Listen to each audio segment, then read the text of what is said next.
पद्मश्री कमला पूजारी सी जयपुर रे रहती कोरापुट जयपुर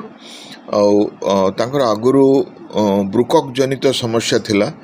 किडनी फेलियर थिला सी आगुरी भी दुई थर एससीबी मेडिकल कॉलेज को रिफर होगी आम चिकित्सा करी भल करी पठेचु एवं किछि दिन हम सी खाई पारि ना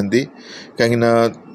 टी इन्फेक्शन रही पार्टी भितर इन्फेक्शन रही दांत बथा आम जहाँ देखिलु आ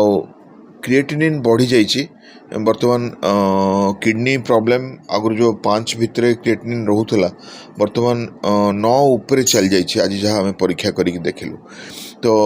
किछि इन्फेक्शन रही ओरल कैविटी रे पार्टी रे आ रक्त टी कमी जाइए हिमोग्लोबिन 6-7 एमती रोचे आ किडनी रो प्रॉब्लम बढ़ी जाइए तो सही परिस्थिति रे आमे डेंटल कंसल्टेशन देइचु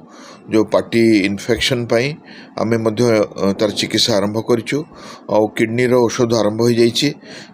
प्रायतः जहाँ जना पड़ुची तांको डायलिसिस रा आवश्यकता हबनी वर्तमान आमर प्रोफेसर अरुणा आचार्य जी नेफ्रोलॉजी विभाग रो हेड से पर्सनाली तांको फॉलो अप करुचंती से ओरली खाई पारुचंती लिक्विड आउ सेमी सॉलिड डाएट रे तांको रखा हिची प्लस इन्फेक्शन पाई किडनी पाई